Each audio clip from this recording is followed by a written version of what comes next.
Mountain news this morning. A Harlan County community was able to get some relief yesterday as officials worked on Llewellyn Lake. And one eastern Kentucky city is celebrating its bicentennial with a series of plays dedicated to eastern and southern Kentucky. This is WYMT Mountain News this morning. Good morning, I'm Olivia Calfee. We are coming up on 5 a.m. on Friday, February 16th. Now let's send it over to meteorologist Tim Drawbridge for a look at your forecast this morning. And it's a tricky forecast on a Friday morning. Get ready for a weekend that's going to be starting off on a cold note. Marginal air temperatures, snowfall rates that will be inconsistent across the region, meaning they won't be uniform. And yes, indeed, the warm ground temperature is going to have an effect. So as Cameron told you last night, a first alert day here on WYMT as we look for the rain to arrive mid to late afternoon, a transition to mix and snow heading through the overnight period. And yes, there will be slick spots to contend with as you go to your Friday evening activities. Winter weather advisory will be posted as we head through this afternoon, tonight, and into the wee hours of tomorrow morning. It does not include those of you in Laurel, Knox, Whitley, Bell, McCreary, Wayne, and Pulaski counties as you make your way into Tennessee. Outside our studios right now, a lot of clouds, and temperature-wise, we're sitting in the lower 30s. The exception right now, Harlan at 43. All right, satellite radar composite first with the pinpoint Doppler radar. Nothing going on now. We broaden the view out. Here come the clouds, and there's the system that'll be coming into play later today. Forecast highs, upper 40s and close to 50 before the onset of the precipitation later today. More about the weekend forecast in a few moments. Olivia? All right, Tim, thank you. The situation was better last night after a leak at a Harlan County lake threatened to flood homes in the Llewellyn community. Officials used a water pump to lower water levels at Llewellyn Lake. They also diverted streams that typically run into the lake to run into the Clover Fork. Judge Executive Dan Mosley says he does not believe this will cause more flooding issues. The water levels have declined in the rivers the last few days. That it's been dry, so that's not a concern at this point. And with the long-range forecast, it doesn't concern us to do that because there's not going to be enough moisture coming to the area to warrant any type of flood risk over the next 5 to 7 days. Members of the Llewellyn community say they are grateful for the quick response to the emergency and hope the owners of the lake take action to prevent this from happening again. London police are looking for a Laurel County man. Here's a picture of him. He is 24-year-old Thurman Brock. He goes by Jimmy. Brock is wanted on charges of promoting a minor in a sex performance and sexual abuse. The victim is younger than the age of 12. Police say Brock is known to drive a white 2012 Chevy Equinox with the license plate J0T626.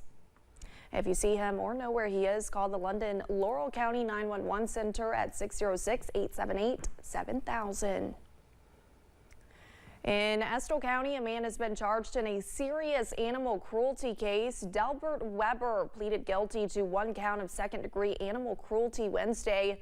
He was originally charged with 73 counts for 73 dogs found in dirty cages in his home back in September. A judge sentenced Weber to 180 days of home incarceration.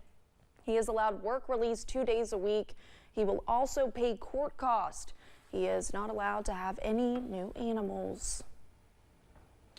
2 men are behind bars after police reportedly found drugs on them during a traffic stop in Johnson County. According to an arrest citation we obtained, the incident happened back on February 2nd. In the citation, Paintsville police began a chase when the driver nearly caused a crash. When the 2 men were eventually pulled over, police reportedly found suspected meth on William Stapleton and Philip Parsons.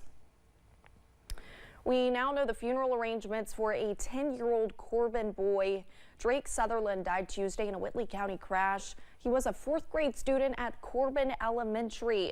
His obituary says he loved sports, listening to music, playing video games, and teasing his siblings. His visitation will be Sunday from 4 to 7 p.m. at Emmanuel Baptist Church in Corbin.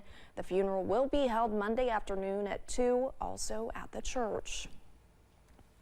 More schools will be closed today due to illness. There is no in-person learning at Somerset Independent, but it's an NTI day.